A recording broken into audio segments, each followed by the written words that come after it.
Mga kapuso, 48 million pesos nga balor nga drainage rehabilitation project sa Barangay Suok, Arevalo nga atrasado, ginakabalak-an nga hindi mapuslan tungod mataas ang drainage sa mga pamalay. Si Zen Kilantang Sasan nakatutok. Nagalaba sa 828 linear meters ang drainage nga ginarehabilitate diri sa Circumferential Road nga sakop sang Barangay Suok, Arevalo, Iloilo City. Inyang ginpondohan sang Department of Public Works and Highways Iloilo City District Engineering Office sang 48,899,729 pesos.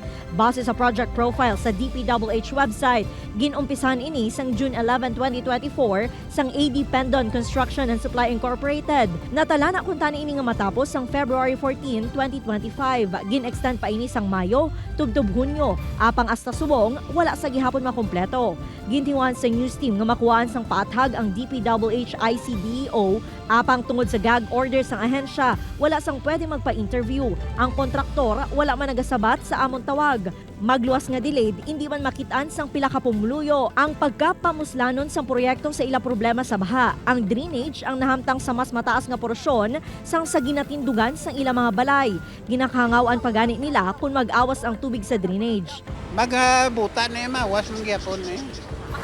Makadto mong gyapon sa amon. Ginapahayag nga ang outflow sang drainage ang pakadto sa Kalahunan Creek, apang ginalantaw nga hindi ni makabulig sa pagpahubas sa tubig baha. Sa Barangay Suok, problema ang baha sa Project 6 kag 7 sa tion nga maglain ng tiyempo. Siyempre kung taas dito ma'am, kag nubo diri ang sa 6, ti useless gid ang ang project nga hindi man bala magamit gid kung nali magbaha naman kay nubo di ang sa 6 mo.